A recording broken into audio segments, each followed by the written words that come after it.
चलिए ज्वाइन हो गया सबने। चलिए अब ठीक है, डिस्क्रीट में हम एक बात करते हैं कि they have no decimal number. Discrete का नंबर हमेशा कंप्लीट नंबर होगा। मीन 92, 95, 1, 2, 3, 4, 10। ऐसा नहीं कि 10.5, 10.3, no. When the number is complete and finite, finite mean के काउंटेबल नंबर हो लेकिन उसमें कोई डेसिमल पॉइंट ना हो, usually by obtaining number count, then we can say it is a discrete variable. Continuous में क्या होगा? ना we can talk about continuous. कौन पढ़ेगा? अभी हो मेरा थी ना, मेरा आ गई है। जी सर, आ गई हूँ। चलिए कंटिन्यूस पढ़े आप, फिर आगे चलते हैं अभी जी बस। Sir.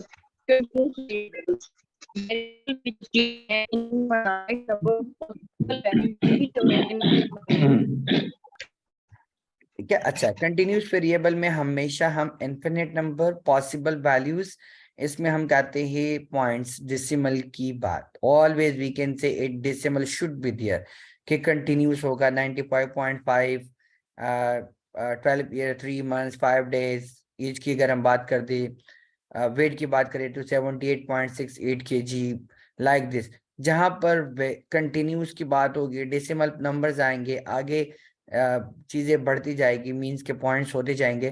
This is called your continuous variable. Now nominal variable, nominal level क्या है, ऑर्डिनल लेवल क्या है, इंटरवल क्या है, ये तीन बातें भी करेंगे।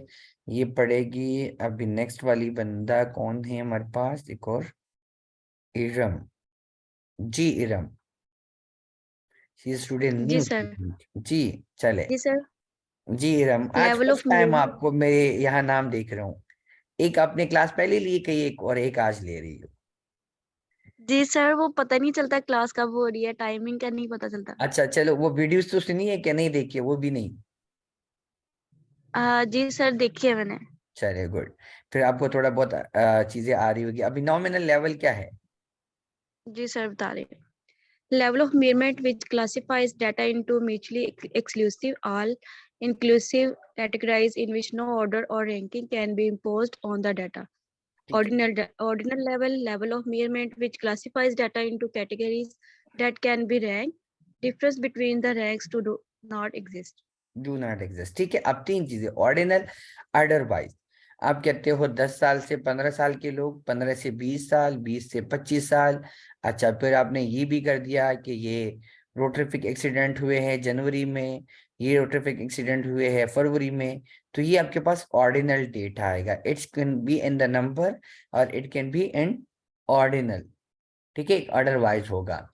अच्छा, अब नॉमिनल में क्या है? नॉमिनल में कोई भी आपका ऑर्डर नहीं है। आप जेंडर की बात करते हो, आप एज की बात करते हो, आप एक्सपीरियंस की बात करते हो, तो आपके पास कोई ऑर्डर नहीं है। ठीक है, आपकी भी नॉमिनल नाम से जो data, good, very good, excellent, bad, कोई वो नहीं है इशू। ठीक है, वो नाम आपने दे दी है, वो भी आ सकते हैं। और उसमें आप रैंकिंग नहीं करते हो, कोई रैंक नहीं बनाते कि 5 से 10 साल, 15 से 20 साल, जैसे मैंने कहा ना, रैंक नहीं बना रहे हो। ऑर्डर की कोई इश्यूज में नहीं है। लेकिन नीचे जब ऑर्डिनल की हम बात करेंगे, it should be in the rank number 1, and they should be in categories, different categories में आप डालेंगे, और it should be in the numbers, और नंबर में भी होगा। ऊपर वाले नाम से भी शो कर सकते हैं आप, लाजमी नहीं है कि नंबर से हो, लेकिन ऑर्डिनल में आप नंबर्स देंगे। इंटरवल का क्या मतलब होगा? स्पेसिफिक नंबर्स, इंटरवल्स आप देंगे। जी। चले इरम जरा दोबारा रीड करें। जी sir. Level of measurement which classifies data that can be ranked and difference are meaningful. However, there is no meaningful zero, so ratio are meaningless. हाँ, इसमें जीरो नहीं होगा। अच्छा, इंटरवल में हमेशा जीरो का, यहाँ हम एक बात करते हैं ना स्टेटिस्टिक वाले या वैसे, कि जीरो की कोई वैल्यू है। ठीक है, अब जीरो की क्या वैल्यू है? मैं बता रहा हूं कि ठंड है, बहुत ज्यादा ठंड है। अब 0 डिग्री सेंटीग्रेड ठंड है, तो जीरो की यहाँ कोई वैल्यू है? जब ठंड की मैं बात करता हूं, है ना? जी सर। जी सर सर्दी है। तो है ना? अब सर्दी को 0 की सर्दी हो, माइनस की सर्दी हो, लेकिन सर्दी तो है।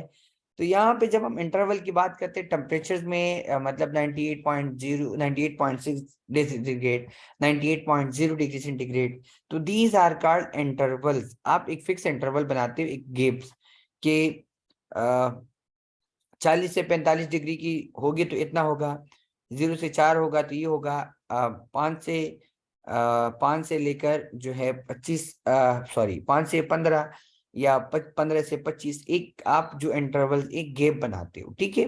तो this gap is called your interval level. लेकिन इसमें there is no meaning of zero, zero की कोई मीनिंग नहीं है।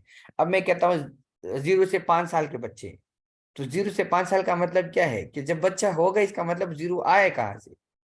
बच्चे की तो 1 घंटे की भी डेट वो उम्र हो सकती है, और 1 दिन भी हो सकती है, 1 मिनट भी हो सकती है, ठीक है। तो यहाँ पर उस 0 का कोई मीनिंग नहीं होगा। लेकिन वो 0 से 5 ईयर्स आप लेते हो, 5 से 10 साल लेते हो, 10 से 15 साल लेते हो, ठीक है। तो ये आप एक इंटरवल जो बनाते हो, या आप कहते हो कि जिसकी इनकम 0 से 1,000 रुपये हो, तो अब 0 रुपये तो किसी की इनकम नहीं हो सकती ना। लाजमी बात है किसी की 1 रुपये होगी, 2 रुपये होगी, 50 पैसे हो गई, कोई भी मीन के। लेकिन वहां पर आप जब 0 लगाते हो तो उस 0 की कोई मीनिंग नहीं होती। लेकिन यहाँ पर हम कहते हैं कि देयर इज 0 की मीनिंग है, ठीक है। जैसे मैंने अब एग्जाम्पल दिया ना आपको कि किसी के पास 0 पैसे तो नहीं है, जेब खाली है, लेकिन कैसे खाली है अब ये तो नहीं पता ना। तो वहां पर उसकी मीनिंग फिर इसलिए गायब हो जाती है। लेकिन आप उसके बनाते हो कि इसके जेब, इसकी इनकम 10,000 रुपये हो, 0 से 10,000, तो मैं इसको इस ग्रुप में लूंगा। या 10,000 से 20,000 हो तो मैं इसको इस ग्रुप में ले लूंगा। तो this is called your interval level. Ratio में 0 का वैल्यू बहुत इंपॉर्टेंट रखती है। वहां पर उसकी मीनिंग है, ट्रू मीनिंग होती है। अगर आपने कहा 1:0, तो इसका मतलब है कि यहाँ पर उसकी वैल्यू आ गई, क्योंकि आपने क्लासिफाइड कर दिया। Can rank difference bye meanings, क्योंकि आप यहाँ पर मीनिंग डिफरेंस कर रहे। True ratio exist between the different units of measurement, 0 की इसकी दरमियान आ जाती है। तो यहाँ पे आप फिर 0 नहीं लेते हो, फिर आप एक स्पेसिफिक रेशो के 1:2, 2:4, 3:5, तो आप इस तरह लेते हो, ठीक है। तो यहाँ पर इसलिए हम रेशो और इंटरवल में ये डिफरेंस करते हैं कि एक जगह पर 0 की कोई मीनिंग नहीं है लेकिन हम लिख लेते हैं। दूसरी जगह पर अगर आपने 0 लिख दिया तो आपका पूरा का पूरा रैंक जो है वो चीज गलत हो जाएगी। तो इसलिए वहां पर आपने 0 का सही इस्तेमाल करना, क्योंकि वहां पर उसकी मीनिंग है। अब सैंपल की हमने बात की थी, ये सारी सैम्पलिंग्स आप लोगों को मैंने पढ़ाए भी हैं डिटेल में कि रैंडम सैम्पलिंग क्या है, सिस्टमैटिक, कन्वेंस, स्ट्रैटिफाइड, क्लस्टर्स, ठीक है। और नीचे थिंक कोटा, ये सारे 4-5 जो है जो हमारे रिसर्च में यूज होते हैं, 1, 2, 3, 4, 5, और एक कन्वेसिव या परफसिव सैम्पलिंग भी यूज हो जाती है, ठीक है। ये 5-6 किस्म की जो सैम्पलिंग टाइप्स हैं, यहाँ पर भी इसकी बात हो गई है। तो he will be read by one. अब यहाँ पे आप सादिया हारून, ये आज भी सेकंड टाइम ये भी क्लास ले रही है जी। सादिया, जी सर। ये सर रेशियो सैम्पलिंग वाला लेवल से आपने, ठीक है। Random sampling. हाँ, रेंडम से नीचे क्लस्टर सैम्पलिंग तक आपने पढ़ना है, फिर मैं एक्सप्लेन कर जी लेता सर, हूँ। ठीक है sir. Random sampling, sampling in which the data is collected using chance methods or random numbers. जी, कैसे करेंगे आप, Systematic sample, थोड़ा सा जो बता देंगे आप। randomly, what is the mean of random sampling? Sir जो रैंडमली हम जैसे किसी क्लास में से रैंडमली हम बच्चों को बुला लें, यस, मतलब ठीक है। हर एक के पास इक्वल चांस होता है वो होने का, सिलेक्ट होने का। सेलेक्ट होने का, जैसे आप ग्रुपिंग बनाते हैं 1, 2, 3, 4, 5। अब आपने कहा कि 5 वाले एक साथ हो जाओ, 4 वाले एक साथ हो जाओ, 3 वाले एक साथ हो जाओ। अब आपको नहीं पता कि 3 पे कौन है, 4 पे कौन है, 5 पे कौन है। लेकिन आपने क्या कर दिए, ग्रुपिंग बना दिए। 1 वाले 1 में जाओ, 2 वाले 2 में चले जाओ, 3 वाले 3 में चले जाओ, 4 वाले 4 में चले जाओ, 5 वाले 5। तो ये आपने क्या कर दिया, रेंडम सैम्पलिंग कर दिए, ठीक है। ये आपने कहा रूल नंबर 1, 2, 3, 4, 5, ठीक है। अब रूल नंबर 1 एक ग्रुप में चले जाओ, रूल नंबर 2 दूसरे ग्रुप में, रूल नंबर 3 तीसरे ग्रुप में, इस तरह आपने कर दिया है, ठीक है। तो अब जितने भी 5 वाले आएंगे तो वो एक ग्रुप हो जाएगा, ठीक है। फिर आपके 6 वाला 1 पे जाएगा, मतलब 6 नंबर रूल नंबर वाला, 7 वाला रूल नंबर जो है वो 2 पे चला जाएगा। तो ये आपका रेंडमाइज सैम्पलिंग हो गया। गुड, ठीक है। नाउ सिस्टमेटिक में क्या करेंगे? Sampling in which data is obtained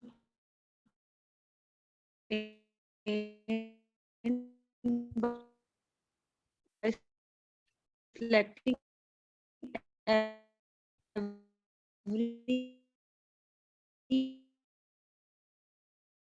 आवाज कट रही है आपकी सिद्रा, सादिया, आपकी आवाज बिल्कुल खत्म हो गई। आवाज ही मेरी। हाँ अब आ रही है, अब दोबारा पढ़े। Systematic sampling.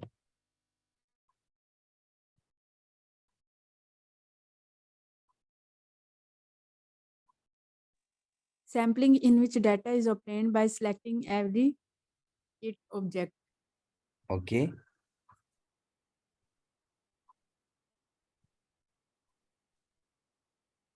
चले, थोड़ा सा दरमियान में वो स्क्रीन भी गायब हो रहा था। हाँ चलो, अब हो रही है, स्क्रीन नजर आ रहे हैं? जी सर, आ रही नजर। चलो शाबाश जी। सिस्टमेटिक में क्या करेंगे? सर मेरा सिस्टम वाइज जाएंगे। अच्छा, अब देखिए, मैं पढ़ लेता हूँ।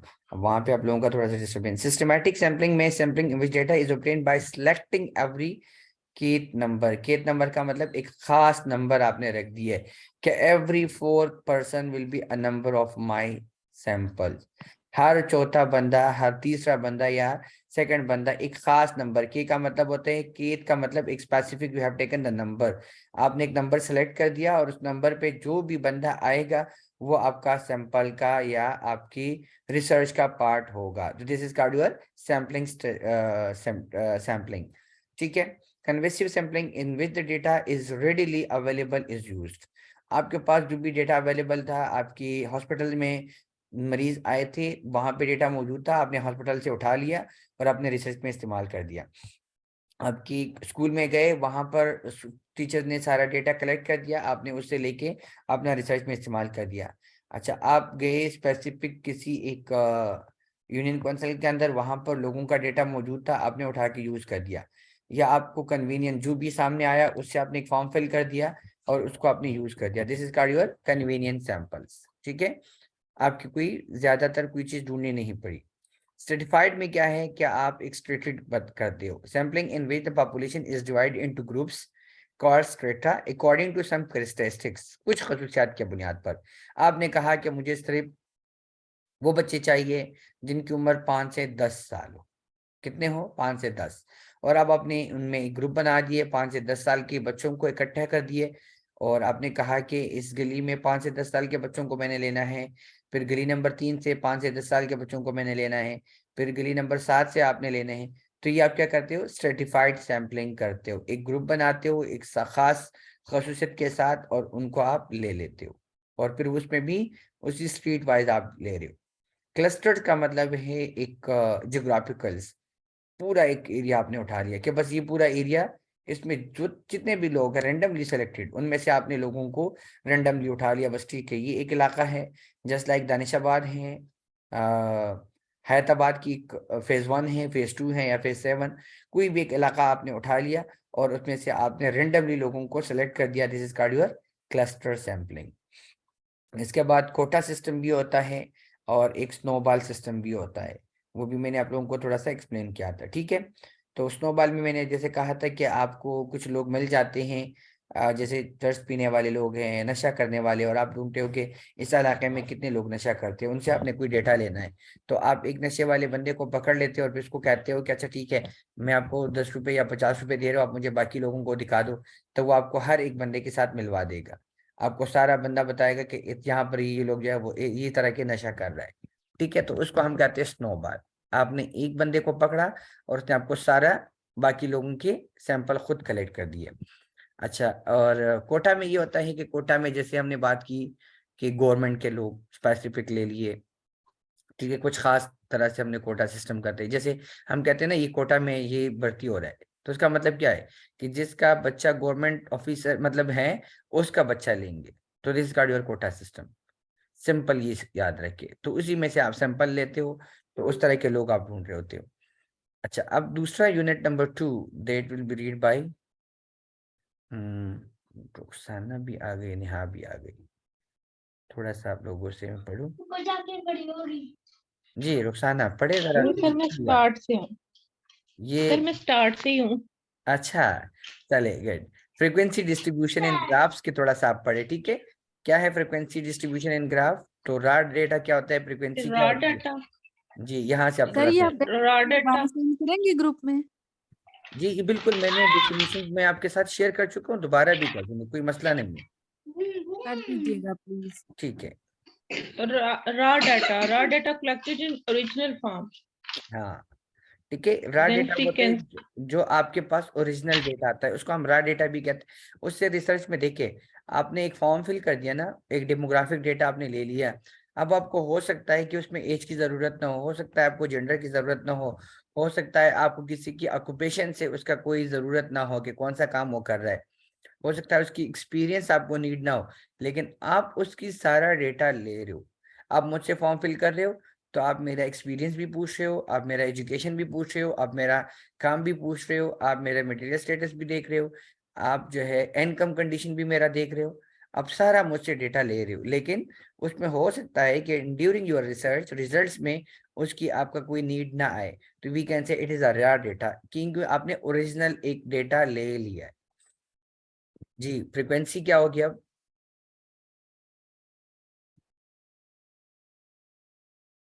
What will be the frequency? The number of times a certain value or class of values occur.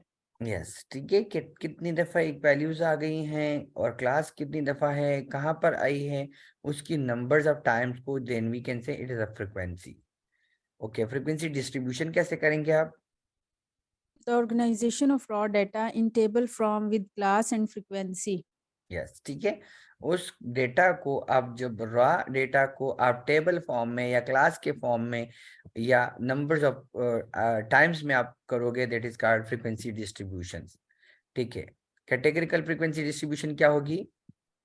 A frequency distribution in which the data is only nominal and ordinal. Yes ठीक है, ऑर्डिनल और nominal. नाम ordinal mean नाम के साथ आपने दे दिया male female transgenders, आपने वो ऑर्डिनल दे दिया। कैटेगरी आ जाती है ना? यस कैटेगरीज आ जाती है, ठीक है। कैटेगोरिकल दो कैटेगरीज में करते हैं, नॉमिनल में या ऑर्डिनल में आप करेंगे। ऑर्डिनल में Ordinal. कैसे होगा कि 0 से 5 साल के बच्चे, 5 से 10 साल, 10 से 15, 15 से 20 और 21 से 25, इस तरह ही आप ऑर्डर दे रहे हो।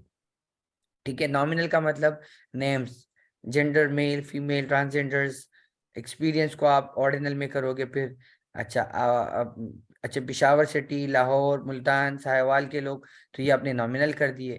तो इस तरह जब आप डेटा को फ्रीक्वेंसी टेबल के अंदर शो करते हो कि पिशावर से 50 लोग हैं, मुल्तान से 100 है, 30 जो है वो सियालकोट से, तो ये आप नॉमिनल करते हो। ऑर्डिनल उसकी तरतीब, 0 से 5 साल के लोग पिशावर के, 10 से 15 साल पिशावर के लोग, फिर इसी तरह मुल्तान के। तो ये एक अडर और एक नॉमिनल डेटा आपका चल रहा है। अनग्रुप फ्रीक्वेंसी डिस्ट्रीब्यूशन में क्या होगा? A frequency distribution of numerical data, the raw data is not grouped. Yes, raw data कभी भी ग्रुप नहीं हो सकता। जब आप रॉ डेटा से प्रॉपर अपना डेटा अंदर लेके आप कंसिक्वेंसेस करेंगे, सारा चीज़ आप लास्ट में फाइनलाइज करेंगे, तो then you can say in a numerical data आप एक खास नंबर पे आ जाते हो। ठीक है, ग्रुप फ्रीक्वेंसी क्या होगी? A frequency distribution where several numbers are grouped into one class. Yes, एक क्लास में हम ले लेते, कैसे कि लेस देन 30 इयर्स एज। मैंने कहा कि 30 से लो एज के जो बच्चे हैं, अच्छा जिनकी इनकम जो है वो 20,000 से कम है, उसको मैं poor family sorry middle class में काउंट करूँ। ठीक है, जिनकी इनकम 50 से कम है, मिडिल क्लास फैमिलीज है। अच्छा, जिसकी मोर देन 50,000 है, it is going into the high level. ठीक है, या जिनकी 1 लाख से ज्यादा सैलरीज है, it is counted as rich families. तो ये मैं क्या करता हूँ, एक क्लास एक डिस्ट्रीब्यूशन बना रहा हूँ। ठीक है, क्लास लिमिट्स क्या होगी?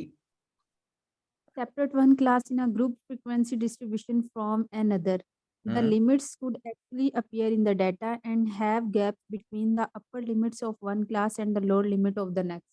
यस ठीक है, जैसे 0 से 5, 6 to 10, ठीक है, 11 to 15, तो ये मैं क्या कर रहा हूँ, क्लास लिमिट रख रहा हूँ कि हर एक ग्रुप में 5-5 लोग हैं, या 30 लोगों का मैं रख लूँ, तो 0 to 30, 31 to 60, 61 to 90, तो ये मैं क्या कर रहा हूँ, एक प्रॉपर ग्रुप लिमिट्स रख रहा हूँ। Class boundaries, Separate one class in a group frequency distribution from another. The boundaries have one more decimal place than the raw data and therefore do not appear in the data. There is no gap between the upper boundary of one class and the lower boundary of the next class. The lower class boundary is found by the subtracting 0.5 units from the lower class limit, and the upper class boundary is found by the adding 0.5 units to the upper class limit. ठीक है। अब boundaries में जैसे मैंने बात की कि 10.5, जिसमें हमारे पास एक ग्राफ था, आप लोगों को मैंने दिखाया था हिस्टोग्राम, जिसमें कंटिन्यूस डेटा चल रहा था। वो ग्राफ के अंदर अगर आप लोगों ने ग्राफ देखा हो ना, हिस्टोग्राम, वो आगे हम बात भी करेंगे, उसमें आपके ये बाउंड्रीज, क्लास बाउंड्रीज जो है वो स्पेसिफाई हो जाती है। फिर आप एड भी करते हो और माइनस भी करते हो, दोनों सब्ट्रैक्टिंग, ठीक है। जिसमें हम बात करते हैं कि 10.5, 11.5। अब देखिए मैंने ऊपर क्लास में बात की ना 0 से 5 और 6 से 10, 0 से 5 और 6 से 10, तो 5 और 6 के दरमियान भी तो वैल्यू है, डेसिमल्स है ना। दरमियान में अगर आप देखेंगे 5 से लेकर 6 के दरमियान कितने 5.5 वैल्यूज है, 10 पॉइंट्स है। That's वो 10 5.5. जी 0.5, 0.2, 0.3, 0.6, 0.7 ये आ सकते हैं ना, कि 5.7, 5.8, 5.9, 9 तक हम जा सकते हैं। तो इसलिए हम क्या करते हैं, इसको एडिंग और माइनस करते हैं। तो वो इसलिए कि अपर लिमिट के साथ हम हमेशा ऐड करेंगे और लोअर लिमिट के साथ उसको माइनस करेंगे फिर। तो this is called your class boundaries. Class width क्या होगी, The difference between the upper and lower boundaries of any class. The class width is also the difference between the lower limit of the two consecutive classes and the upper limit of the two consecutive classes. It is not the difference between the upper and lower limit of the class time of the yes same class. Same class, लाजमी नहीं है कि जो boundaries होंगी मैंने 5, 10, 15 या अपर 2 में consecutive 2 भी ले सकता हूँ। कि अब मैंने कहा कि अपर 10 लोग जो है 10 से 20, तो मैं 10 का भी गैप ले सकता हूँ, और जो अगर लोअर और अपर बाउंड्री के दरमियान जो गैप है वो भी मैं ले सकता हूँ। तो इसमें क्लास विड्थ की इतनी ज्यादा वो इशू नहीं होती, लेकिन जस्ट आपको ये पता हो। क्लास मिड मार्क पॉइंट जो है वो क्या होगी, mid point The of the number class. in the middle of the class, it is found by adding the upper and lower limit and dividing by 2. It can also be found by adding the upper and lower boundaries and dividing by 2. Yes ठीक है, M1, M2 और अपर boundaries आप भी इसको plus कर दे, सारों को लेके प्लस करके, लोअर को भी लेके सारा प्लस करके, और 2 पे डिवाइड भी कर सकते हो। ठीक है, कॉन्स्टेंटली सबको प्लस करके 2 पे डिवाइड भी कर सकते हो, और आप M1, M2 को लेके भी डिवाइड कर सकते हो। कम्युलेटिव फ्रीक्वेंसी क्या थी, ये सारी चीजें आप लोगों ने ऑलरेडी पढ़ी भी है, ठीक है। जस्ट आपको रिवाइज करने के लिए ये मैं सारी डेफिनेशन बता रहा हूँ आज। The number of value less than upper class boundary for the current class. This is running total of the frequency. ठीक है, ठीक है। अब इसमें क्या होगा, the number of values less than upper class boundary for a current, this is called your frequency number, की कितने कम्युलेटिव फ्रीक्वेंसी है, जमा करके हम दोनों की बात करते हैं। फिर एक होती है रिलेटिव फ्रीक्वेंसी, उसको आप टोटल करके डिवाइड करते हो किसके ऊपर, जो नंबर आपके पास आ रहा है, टोटल ऑफ फ्रीक्वेंसीज पे आ रही थी। The given the percentage fall in the class की कितनी परसेंट आ रही है। फिर कम्युलेटिव रिलेटिव फ्रीक्वेंसी भी होती है, जो आप सारी बाउंड्रीज होती है, अपर एंड लोअर बाउंड्रीज आप लेके टोटल नंबर ऑफ फ्रीक्वेंसीज के ऊपर आप डिवाइड करते हैं। फ्रीक्वेंसी आज cumulative frequency divide by total frequency के ऊपर आप करते हो, जो आपको एक specific percent of values which are lies in upper class boundary, upper class boundaries में जो आ जाती है। देन ये नीचे जितने भी हैं अभी आपके पास ग्राफ की किस्में आएंगी। तो ये आपके एमसीक्यूज में आ सकते हैं कि हिस्टोग्राम क्या होता है, फ्रीक्वेंसी पॉलीगॉन क्या हो सकती है। तो ये डिफिनीशन दी होगी और नीचे 4-5 ग्राफ का नाम दिया होगा, तो आपको पता होना चाहिए कि इस ग्राफ के अंदर क्या। इसी तरह ये जो फ्रीक्वेंसी की मैंने बात की ना, इसमें भी ऐसा ही होता है कि ये 4 कोई एक डिफिनीशन दे दी है, उसके नीचे लिखा relative frequency, cumulative relative frequency या फ्रीक्वेंसी। तो आपको पता होना चाहिए कि इसकी वर्ड्स में डिफरेंस क्या था, फ्रीक्वेंसी में क्या था, कम्युलेटिव फ्रीक्वेंसी में क्या डिफरेंस था, रिलेटिव फ्रीक्वेंसी में क्या वर्ड्स में डिफरेंस था। तो इसकी डिफिनीशन को प्रॉपरली आपने पढ़ना है, एक एक वर्ड, ताकि आपको वहां पर कोई गलती ना हो। ऐसा ना हो कि वहां उन्होंने डिफिनीशन दी हो रिलेटिव फ्रीक्वेंसी और आप जो है वो टिक मार्क लगा के कम्युलेटिव फ्रीक्वेंसी पे करके आ जाए, तो ये फिर आप गलत कर जाएंगे। इसी तरह उसने दिए है फ्रीक्वेंसी पॉलीगॉन की डिफिनीशन और आपने हिस्टोग्राम पे टिक करके आप आ गए, तो ऐसा ना हो। तो इसलिए डिफिनीशन को आपने पढ़ना है। इसका मतलब है कि ये आपको पता, ऊपर उन्हें दिया नॉमिनल डेटा और आप ऑर्डिनल पे करके आए हो, तो ऐसा नहीं करना है।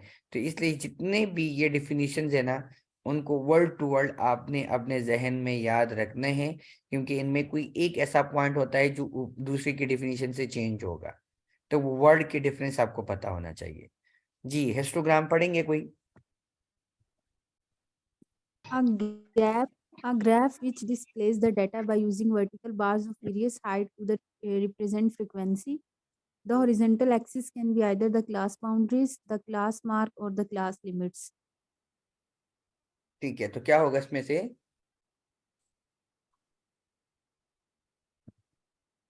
जी क्या चेंजेस इसमें आएगी?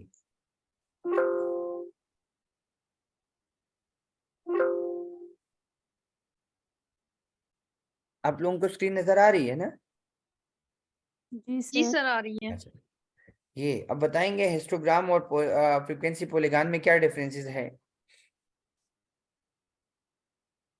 सर फ्रिक्वेंसी पॉलीग्राम जो है उसमें तो वो मिड पे पॉइंट लगा देते हैं ना, फिर उनको आपस में यस, मिला देते हैं सारे पॉइंट। गुड, ठीक है, ये आ गया। और इसमें क्या है, हॉरिजॉन्टल एक्सिस होगी और उसमें क्या होगा, बाउंड्रीज होगी, क्लास मार्क भी होगा, क्लास लिमिट भी होगा। तो ये पॉइंट्स इसलिए अपने साथ जरा नोट करते जाए, हॉरिजॉन्टल एक्सिस, ठीक है, क्लास मार्क और क्लास लिमिट। तो जिसमें ये तीन चीजें होगी, this is called your histogram, ठीक है। जिसमें सिंपल मिड पॉइंट या हॉरिजॉन्टल एक्सिस, लेकिन उसके ऊपर वर्टिकल एक्सिस इन क्लास और मिड पॉइंट होगा, that is called your frequency polygon. Clear होगा?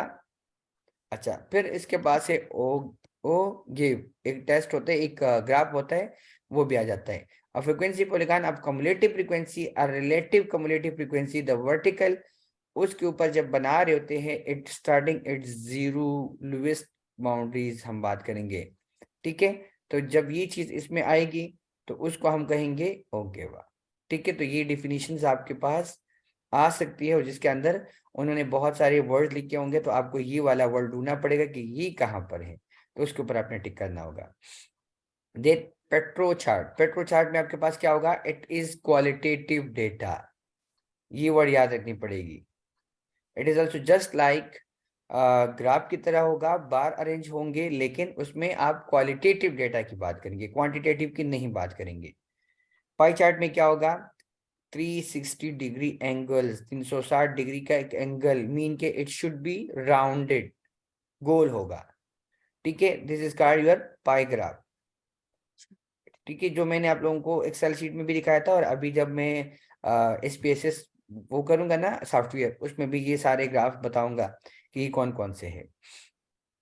देन आपका pictograph, pictograph means you can represent data in the pictures, जहां पे पिक्चर्स की बात होगी दैट विल बी पेक्टोग्राफ, ठीक है। तो आपने एक एक वर्ड में हाईलाइट इसलिए करो ताकि आपको याद भी हो जाए।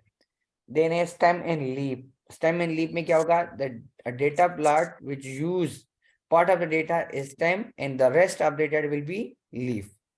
कौन सा, जो पार्ट ऑफ फ्लैट के अंदर values is a stem, mean के जो यूनिट होगा आपका, उसको हम स्टेम के तौर पर लेते हैं और रेस्ट ऑफ द डेटा जो होती है वो लीफ काउंट होते हैं।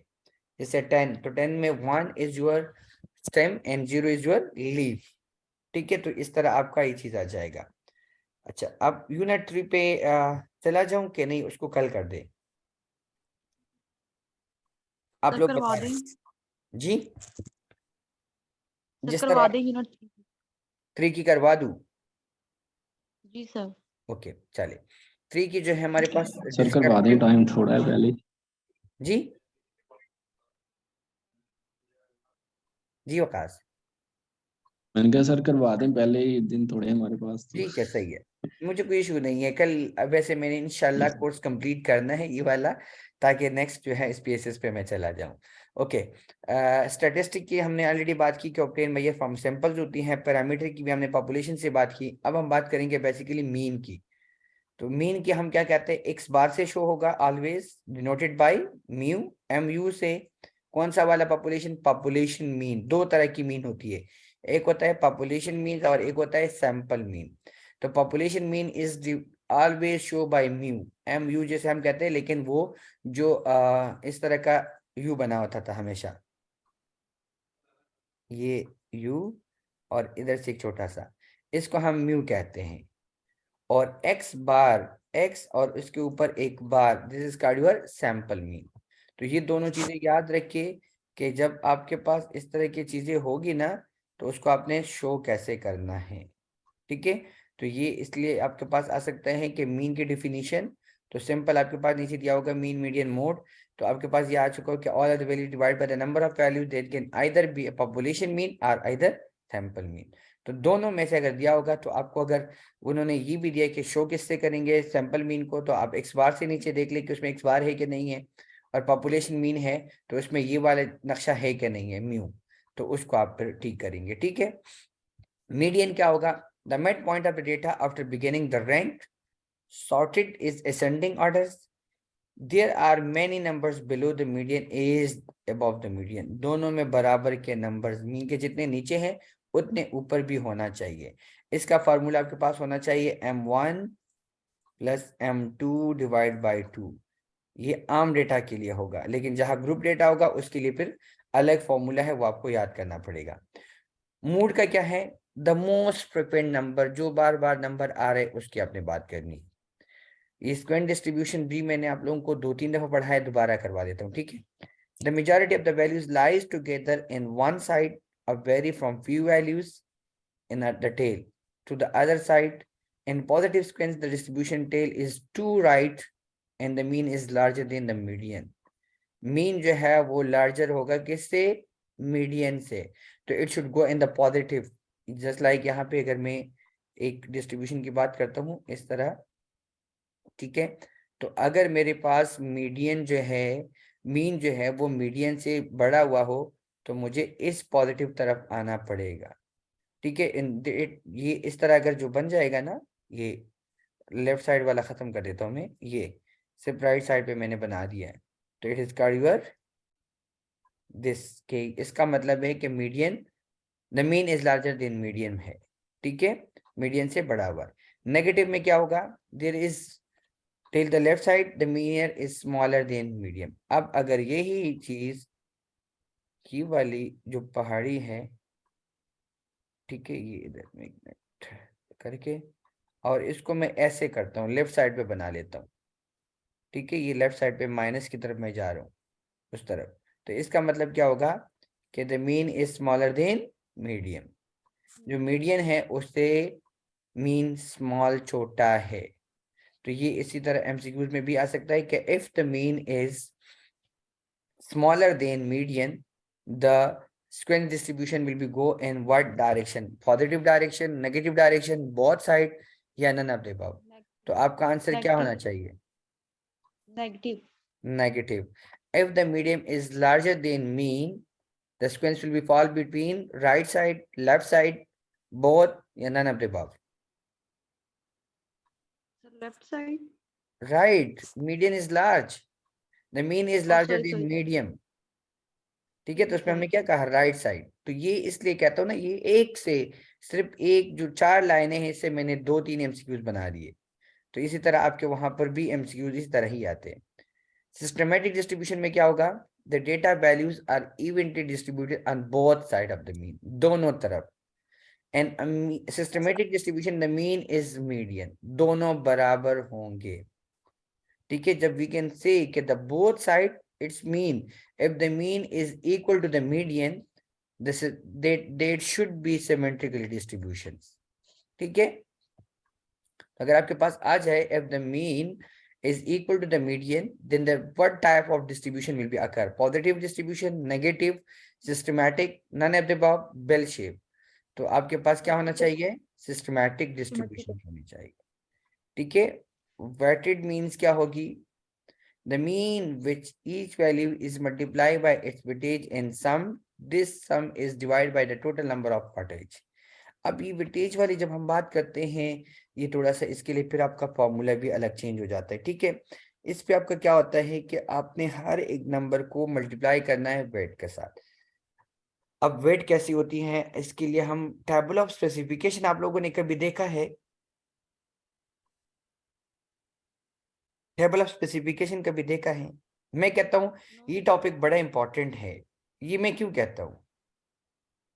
सर ये आ सकता है इसलिए कह ये सकते आ सकता है, तो इस आने का मतलब होता है इम्पैक्ट। तो जब इम्पैक्ट यहाँ पे जब हम बात करते हैं ना, मैंने बात की कि 3 एमसीक्यूज जो है वो आ सकते हैं आपके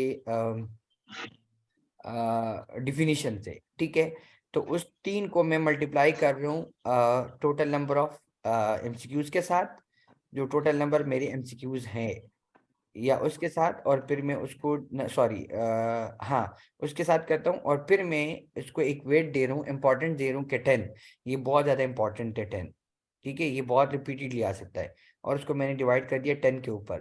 तो इसका मतलब है मेरे पास क्या आएगा, वेटेड मीन आएगा, ठीक है। मैं अभी एग्जांपल्स आपको दे रहा हूँ, इसका एग्जांपल इस तरह दे रहा हूँ कि ये टॉपिक है, इससे मैंने कहा 3 एमसीक्यूज आएंगे, और इसकी इंपॉर्टेंस मेरे दिमाग में है कि बहुत ज़्यादा इंपॉर्टेंट है, इसको मैंने